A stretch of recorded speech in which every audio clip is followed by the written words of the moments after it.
Hello friends, I'm Harish Demla from Accurate Fortune Astrology. दोस्तों, taurus ascendant की series में आज हम शुरू करेंगे शनि देव की प्लेसमेंट के बारे में। आइए जान लेते हैं कि अगर शनि देव वृषभ लगन के पहले ही भाव में बैठ जाएं, तो हमें किस तरह के फल देंगे। देखिए दोस्तों, टॉरस असेंडेंट में शनि देव जो है बहुत ही योग कारक प्लैनेट है और ये 9th हाउस और 10th हाउस के लॉर्ड हैं। 10th हाउस हमारे कैरियर का है, सोशल स्टेटस का है, गवर्नमेंट का है, अथॉरिटेटिव एक्शन का है, एम्बिशन का है एंड हमारी अच्छे बड़े लोगों के साथ कनेक्टिविटी का है और हमारे फादर यानी कि हमारे पिता की वेल्थ का घर है। और 9th हाउस हमारे भाग्य का घर है, हायर एजुकेशन का घर है, रिलीजियस एक्टिविटीज का घर है, फॉरेन ट्रैवल्स का घर है या लंबी यात्राओं का घर है और हमारे गुरुओं का घर है और डिवाइन ब्लेसिंग का भी हाउस इसी को ही हम कहते हैं। तो यानी कि भाग्य का मालिक और कैरियर का मालिक अगर हमारे लगन में आ जाएगा तो यू कैन वेल अंडरस्टैंड कि definitely it is a one of the best placement. लेकिन दोस्तों, शनि के बारे में आपको पता होना चाहिए कि शनि जो है एक बहुत ही हार्ड प्लैनेट है, कोल्ड एंड ड्राई प्लैनेट है, टफ प्लैनेट है और शनि देव की जो रिस्पॉन्सिबिलिटीज हैं वो लोगों को प्रैक्टिकल लाइफ में लर्निंग्स देने की है और कुछ पास्ट लाइफ के कर्मों के फल भी यहां पर हमें मिलते हैं। और ये शनि देव की प्लेसमेंट बताती है कि वो फल जो है हमें किस तरीके से भोगने पड़ेंगे। और शनि अगर किसी भी घर में बैठ जाता है तो उस घर के सिग्निफिकेंस से हमें हार्डशिप रहती है, हमें थोड़ी सी प्रॉब्लम्स फेस करनी पड़ती है और कुछ अनटुवर्ड एक्सपीरियंसेस फेस करने पड़ते हैं। बिकॉज सैटर्न की हमेशा ये कोशिश रहती है कि हमें अपनी लाइफ की रियलिटी दिखाए, हमें वो चीजें दिखाए जिस चीजों को हमें पार करके या जिन चीजों को भोग के हमें वर्ल्डली प्लेजर्स मिलेंगे या सुख सुविधाएं मिलेंगी या हैप्पीनेस मिलेगी। लेकिन शनि अब यहां पर हमारे भाग्य का मालिक है। तो अब शनि के यहां दो रोल हैं। एक तो शनि नेचुरल मैलेफिक प्लैनेट है, शनि की जो ओरिजिनल कैरेक्टरिस्टिक्स हैं वो तो एक मैलेफिक प्लैनेट के रूप में ही जाना जाता है शनि को। और शनि जिस भी हाउस में बैठता है उस हाउस को खराब करके ही उसे आगे ले जाता है। खराब करके नहीं कहना चाहिए, एक हार्डशिप के रास्ते से ही उसे आगे ले जाता है। अब दूसरा जो शनि देव का यहां रोल है, यहां फंक्शनल बेनिफिक हो गया, यानी कि वृषभ लगन में शनि देव एक फंक्शनल बेनिफिक हो गए, यानी कि उनका फंक्शन यहां पर अच्छा है क्योंकि he belongs to auspicious houses. अब दोनों ही चीजें हैं, यानी कि मैलिफिक इम्पैक्ट भी है और बेनिफिक इम्पैक्ट भी है। तो is a very very difficult placement to explain. अब दोस्तों, यहां पर सबसे पहले ये हमें देखना पड़ेगा कि शनि देव किस नक्षत्र में बैठे हुए हैं। देखो, वृषभ लगन में तो आ ही गए, वृषभ लगन में वो बैठ ही गए। अब हमें ये देखने के लिए कि क्या शनि देव हमें यहां पर बहुत टफ रूट के थ्रू सक्सेस देंगे, हमारा भाग्य चमकाएंगे या हमें इजी सक्सेस देंगे। और उसको देखने के लिए हमें अब देखना पड़ेगा कि शनि देव किस नक्षत्र में बैठे हुए हैं। अब नक्षत्र दोस्तों यहां मिलते हैं 3। पहला नक्षत्र है कृतिका नक्षत्र, सूर्य देव का। अनफॉर्चुनेटली सूर्य देव का नक्षत्र जो है वो शनि देव वहां पर ज्यादा कंफर्टेबल नहीं रहते और क्योंकि सूर्य का घर है। कॉन्स्टलेशन क्या है? Constellation is a house of that particular planet जिसकी कॉन्स्टलेशन है वो। तो अब यह सूर्य के घर में शनि देव आ गए और फिर यहां पर जो कृतिका नक्षत्र है वो 0 से 10 डिग्री के बीच में रहता है। तो अगर 0 से 10 डिग्री के बीच में शनि देव विराजमान है तो वो कृतिका नक्षत्र में मिलेंगे, सूर्य देव के नक्षत्र में। और सूर्य देव की प्लेसमेंट ही आपको बताएगी कि यहाँ शनि देव आपको किस तरीके से रिजल्ट्स देंगे। क्या शनि देव यहाँ आपको हार्डशिप करा के रिजल्ट्स देंगे या आपको इजी वे में रिजल्ट्स देंगे। अगर सूर्य देव बहुत ही वेल प्लेस्ड हैं और स्ट्रांग हैं और शनि का कोई भी एस्पेक्ट सूर्य देव पे नहीं है और सूर्य किसी अच्छे घर में बैठे हुए हैं, तो डेफिनेटली यहां पर आपके भाग्य में सक्सेस पक्का मिलेगी आपको, लेकिन थोड़ा लेट मिलेगी, because Saturn is not very much comfortable in the नक्षत्र ऑफ सूर्य। तो यहां पर थोड़ी हार्डशिप जरूर रहेगी आपकी लाइफ में, लेकिन सक्सेस आपको रीजनेबल टाइम में, यानी 4-5 साल की मेहनत के बाद, we assume that after 32 years you will be on a right track and you will get the success and you can be called a fortunate person in your life। और आपका career भी अच्छा रहेगा। सूर्य से हम कैरियर भी देखते हैं और शनि कैरियर के घर का मालिक भी है। तो दोस्तों यहां पर ये प्लेसमेंट आपको एक फॉर्चुनेट बना सकती है। दूसरा नक्षत्र यहां मिलता है रोहिणी नक्षत्र, जो 10 डिग्री से 23.2 डिग्री तक चलेगा। अगर रोहिणी नक्षत्र में शनिदेव बैठे हुए हैं तो भी यहां पर हार्डशिप रहेगी, बिकॉज शनिदेव की ना तो सूर्य से बनती है ना चंद्र से बनती है, तो यहां भी हार्डशिप रहेगी। और ये हमें चंद्र की प्लेसमेंट बताएगी कि ये हमें सक्सेस जो रेट है वो किस तरीके से मिलेगा। अगर चंद्र मजबूत है, बहुत ही अच्छे घर में बैठा हुआ है, तो डेफिनेटली यहां पर हमें सक्सेस मिलने के पूरे योग मिलेंगे और हम सक्सेस की तरफ ही अग्रसर रहेंगे जिंदगी में। और हालांकि रोहिणी नक्षत्र में शनिदेव बहुत अच्छा हम नहीं देखते, क्योंकि चंद्र का नक्षत्र है और चंद्र एक उजाले का कारक है, इधर से शनि एक अंधेरे का कारक है, और रोहिणी बहुत ही अच्छा नक्षत्र है जो कि चंद्र को बहुत ही प्रिय है, और इधर से शनिदेव उसमें आके बैठ गए जो कि मून के एनिमी प्लैनेट है। तो ये भी एक यूं कहना चाहिए हमें कि यहां भी सक्सेस मिलेगी अगर चंद्र की प्लेसमेंट यहां पर अच्छी होगी। अब चंद्र की प्लेसमेंट किसी दुष्टाना हाउस में नहीं होनी चाहिए, डेबिलिटेट सन मून नहीं होना चाहिए, 12वें 8वें 6ठे में नहीं होना चाहिए, तो we can assume that things will go on in a fine वे।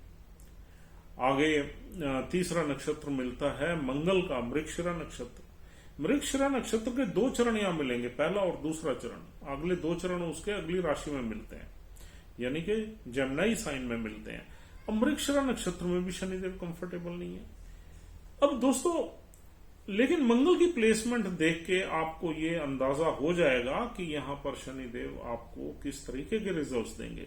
अगर इन तीनों में से किसी की भी प्लेसमेंट अच्छी है और उसी के ही नक्षत्र में शनिदेव बैठे हुए हैं, तो यहां आपको सक्सेस डेफिनेटली मिलेगी। यहां मिसअंडरस्टैंड करने की जरूरत नहीं है कि यहां पर फल नहीं मिलेंगे, लेकिन एक अनफॉर्चुनेट बात यह है कि यहां तीनों ही नक्षत्र जो मिलते हैं वो शनि देव के एनिमी प्लैनेट्स के नक्षत्र, और इसलिए आपने ज्यादातर लोगों को देखा होगा जो टॉरस असेंडेंट के हैं और जिनके लगन में शनिदेव बैठे हुए हैं, उनसे अगर आप पूछो कि यार कैसी जिंदगी तुम्हारी निकली है, तो वो उनको शिकायतें काफी मिलेंगी, उनकी लाइफ में हार्डशिप काफी होगी, संघर्ष होगा, मेहनत होगी, बिकॉज नक्षत्र यहां पर तीनों एनिमी नक्षत्र हैं। तो ये एक कंट्राडिक्शन होगी, एक भाग्य का मालिक होके या कैरियर का मालिक होके अपने एनिमी प्लैनेट के नक्षत्र में बैठा हुआ है, और लेकिन शुक्र से उसकी मित्रता है, शुक्र से उसकी अति मित्रता है शनिदेव की, यहां पर वो इंपैक्ट तो रहेगा ही रहेगा। और यहां पर देखिए दोस्तों, अगर शुक्र की भी प्लेसमेंट आपकी इसमें राशि चार्ट में गलत हो गई, किसी गलत राशि में हो गई, यानी कि डेबिलिटेट हो गया वीनस, या 6ठे 8वें 12वें में आ गया, 12वें में तो फिर भी डिग्निटी ठीक रहती है वीनस की, लेकिन वहां भी मंगल का ही वो घर है इस लगन में, तो आपको कहीं ना कहीं प्रॉब्लम ज्यादा मिलेंगी। आपकी लाइफ सक्सेस की तरफ तो बढ़ेगी, लेकिन हार्डशिप इतनी मिल जाएगी आपको लाइफ में कि आप लाइफ से बहुत ज्यादा खुश नहीं नजर आओगे। हालांकि जनरली हम देखें तो this is one of the amazing placement. एक योग कारक प्लैनेट, आपके टॉरस असेंडेंट का योग कारक प्लैनेट लगन में ही बैठा हुआ है। लगन में ही आपको हायर एजुकेशन भी दे सकता है, नॉलेज भी दे सकता है, विद्या भी दे सकता है, फॉर्चुनेट भी बना सकता है, रिलीजियस भी बना सकता है, फॉरेन ट्रेवल्स भी दे सकता है, यानी कि आपके कैरियर को 4 चांद लगा सकता है। आपका सोशल स्टेटस बहुत ही जबरदस्त दे सकता है, सोशल स्टैंडिंग आपकी अच्छी होगी, मैच्योरिटी लेवल अच्छा होगा, आपके डिसीजंस बड़े वाइज होंगे। हो सकता है आप थोड़े से रूड हो जाएं, आपकी स्पीकिंग स्किल्स थोड़ी सी रफ या स्ट्रेट फॉरवर्ड हो, लेकिन यहाँ पर रिजल्ट्स तो अच्छे मिलने चाहिए। अच्छे मिलते भी हैं, ऐसा नहीं है अच्छे नहीं मिलते, लेकिन हार्डशिप का यहाँ पर बोलबाला रहेगा, एक मेहनत का भाव रहेगा। और ये डिपेंड करेगा कि आप कौन सी एज से गुजर रहे हैं। अगर आप 30 साल की एज से गुजर रहे हैं और बाई चांस हमने आपसे पूछ लिया कि आपका ये एक्सपीरियंस कैसा रहा, आपके लगन में तो बहुत ही अच्छा प्लैनेट पड़ा हुआ योग, तो आप you will not be that much satisfied, what I mean to say. अगर आप 40 साल की उम्र में हैं और हमने आपसे पूछ लिया, तो आप डेफिनेटली ये कहो यार हार्डशिप तो बहुत रही है, ऑब्स्टैकल्स बहुत रहे हैं लाइफ में, और लेकिन ये है कि मैं एक डिजायर्ड जो है अचीवमेंट पे पहुंचने वाला हूं या पहुंच गया हूं, या now I am feeling that I M marching towards a stability, एक स्टेबल लाइफ की तरफ मैं जा रहा हूं, मेरा सोशल स्टेटस अच्छा है, मैच्योरिटी लेवल अच्छा है, मेरे डिसीजंस अच्छे हैं, और कहीं ना कहीं फॉर्चून मुझे सपोर्ट कर रही है। तो ये तब होगा जब आप मिडिल एज को क्रॉस कर चुके हैं, यानी कि 35-36 साल की एज आप क्रॉस कर चुके हैं। ये फीलिंग तभी डेवलप होगी। अर्ली एज में अगर हम आएंगे तो you will be disappointed, you will say that no way यार, this is not I mean doing anything in my life, although this is a good placement, लेकिन मुझे इसका फायदा तो मिला नहीं, मुझे क्या फायदा है। तो इट विल शो ए डिसअपॉइंटमेट। लेकिन हम आगे बढ़ते हैं, अगर आप 50 साल के हैं तो हम देखेंगे आपका सोशल स्टेटस बहुत जबरदस्त है, सोशल रिस्पेक्ट बहुत ज्यादा जबरदस्त है, आपकी जो विचारधारा है उससे लोग प्रभावित हैं, उसको लोग रिस्पेक्ट करते हैं, आपके बड़े लोगों के साथ कनेक्शंस हैं, और आप चाहे कम बोलते हैं लेकिन फिर भी लोग आपको एक वाइज एंड मैच्योर पर्सनालिटी की तरफ देखते हैं, उसी की तरह आपकी रिस्पेक्ट करते हैं। तो this would be your social status. आपका ग्रेजुअली आपने अपनी सिक्योरिटी के लिए पैसे वैसे भी अच्छे जमा कर लिए हैं, प्रोफेशनल लाइफ आपकी मोर और लेस, चाहे वो हार्डशिप में रही लेकिन उसके बाद भी आप सक्सेस की तरफ रहे, और आप रिलीजियस माइंडेड भी हैं, हेल्पफुल भी हैं। फॉरेन ट्रैवल्स भी आपकी लाइफ में लेट आएंगे, लेकिन कहीं ना कहीं you will be blessed with the foreign travels also. 36 के बाद आएंगे, ये श्योर है। और दूसरा, आपकी हायर एजुकेशन भी यहाँ रहेगी, यानी कि हायर एजुकेशन का घर है और लगन में ही पड़ा हुआ है, तो हायर एजुकेशन के चांसेस भी यहाँ पूरे बनते हैं, अगर शनि यहाँ एफ्लिक्टेड नहीं है तो। देखिए दोस्तों, शनि किससे एफ्लिक्ट होता है? सूर्य से होता है, चंद्र से होता है, राहु से होता है, केतु से होता है, मंगल से होता है। अगर इन प्लैनेट्स का प्रभाव शनि पे आ रहा है दृष्टि से या कंजंक्शन से, तो ये एफ्लिक्शन हो गया। इस एफ्लिक्शन के बाद आपकी हायर एजुकेशन में कुछ ना कुछ ब्रेक लग सकती है। वैसे तो शनि अगर हायर एजुकेशन के घर के मालिक होकर लगन में बैठ जाए तो वैसे भी थोड़ा बहुत डिले तो आप करवा ही सकते हैं, because Shani is a Lord of delay. लेकिन यहाँ आदमी की एक अप्रोच रहती है जो वो ट्रेडिशनल रहती है, अपने ट्रेडिशन को फॉलो करता है, मेहनत करके आगे बढ़ता है और ऑनेस्ट रहता है, अपनी डील्स में बड़ा जस्टिफाइड रहता है, और उसको लोग एक वाइजर पर्सनैलिटी के रूप में ही जानते हैं। तो दोस्तों, धार्मिक भी इंसान रहता है, और यहाँ पर पिता के घर का स्वामी लगन में आ जाए तो पिता की भी थोड़ी बहुत रिस्पेक्ट यहाँ इंसान करता है, वो नेटिव करेगा। हालांकि पिता से थोड़ी बहुत आपकी ये हो सकता है कि विचारधारा ना मिलती हो, क्योंकि शुक्र लगन जो है वो थोड़ा सा मॉडर्न है, फैशनेबल है, और यू कैन से उसकी अप्रोच जो है थोड़ी सेक्स सेंसुअलिटी में भी रहता है। लेकिन यहाँ पर जो शनि है वो बहुत ट्रेडिशनल है, बूढ़ा प्लैनेट है, ऑर्थोडॉक्स है, ट्रेडिशनल है, कंजर्वेटिव है, and he likes old things in life. उसकी अप्रोच भी थोड़ी सी ट्रेडिशनल और कंजर्वेटिव होती है। तो ये पर्सनालिटी में भी, इंसान की पर्सनालिटी में भी ये सारी चीजें भर देता है, क्योंकि पर्सनालिटी के घर में बैठा हुआ है। तो यहाँ पर हमें चीजें डेफिनेटली अच्छी मिलेंगी, लेकिन मिलेंगी थोड़ी लेट। 36 साल के बाद आप एक स्टेबल कैरियर की तरफ डेफिनेटली बढ़ोगे, and then you will say that I am fortunate in certain things. अगर शनि अफ्लिक्टेड नहीं है, शनि के साथ कोई मैलेफिक प्लैनेट नहीं है या उसका एनिमी प्लैनेट नहीं है, तो शनि, हालांकि राहु के साथ शनि की बनती है, लेकिन राहु के साथ शनि बैठ जाए तो बहुत बुरे रिजल्ट्स देते, और ऐसे ही केतु और शनि मित्र प्लैनेट है, लेकिन केतु के साथ शनि भी बीमारी वगैरह दे देता है, राहु के साथ भी बीमारी दे देता है, मंगल के साथ शनि डिस्टर्ब हो जाता है, और Mangal will try to beat Saturn, Saturn will try to beat Mangal. मतलब बीट का मतलब ये है कि मंगल का सिग्निफिकेंस बीट कर देगा। मंगल के साथ शनि बैठ जाए तो मंगल जो है योग कारक है, भूमि कारक है, तो भूमि में आपको मकान जायदाद वगैरह में दिक्कत पैदा कर देगा। और फिर अगर मंगल शनि पे भारी पड़ गया तो आपकी यहाँ फॉर्चून में थोड़ी बहुत प्रॉब्लम ला देगा। तो इस तरीके से ये प्लैनेट्स एक दूसरे को देख के या एक दूसरे के साथ बैठ के एक दूसरे को इन्फ्लुएंस करते हैं। हमें देखना ये पड़ता है कि किस प्लैनेट की ज्यादा चल रही है और किसका ये घर है, जहां पर दूसरा प्लैनेट बैठा हुआ है, किस नक्षत्र में बैठा हुआ है। ये सारी 3-4 चीजें देख के हमें ये पता लग जाता है कि ये प्लैनेट दूसरे प्लैनेट पे हावी है। तो दोस्तों, यहां बैठा हुआ शनि आपके तीसरे घर को देखेगा, तीसरी दृष्टि से आपकी लाइफ में संघर्ष वहां से भी बढ़ेगा। यानी कि शनि जिस घर को देखेगा उस घर को एक्टिवेट कर देगा। अगर संघर्ष के घर पे दृष्टि है तो संघर्ष बढ़ा देगा, भागदौड़ बढ़ा देगा, पराक्रम बढ़ा देगा, और आपके छोटे भाई बहनों से भी आपका रिश्ता बहुत बढ़िया नहीं रहेगा, क्योंकि शनि तो एक सेपरेटिव एनर्जी है, डिटैचमेंट का कारक है, एक अकेलेपन का कारक है, उदासीनता का कारक है। तो वहां भी थोड़ा सा आप रूड रहोगे अपने भाई बहनों के साथ। और शनि की जो 7वीं दृष्टि है दोस्तों, वो विवाह स्थान पे पड़ेगी।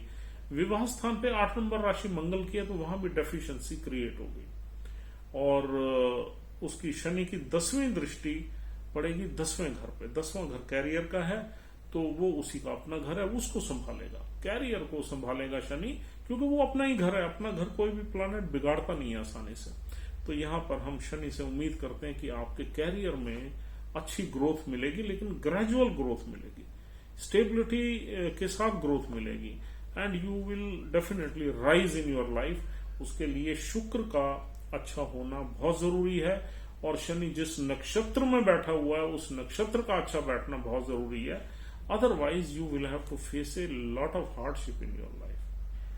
तो दोस्तों, I am sure that you have understood that the best placement can also give you some sort of inferior results, whereas inferior placement can also give you excellent results. This will always depend कि वहां पर नक्षत्र कौन से हैं, और लगन Lord कहां पड़ा हुआ है, नक्षत्र का लॉर्ड कहां बैठा हुआ है, और किस तरीके से तो उस प्लैनेट को इन्फ्लुएंस कर रहा है।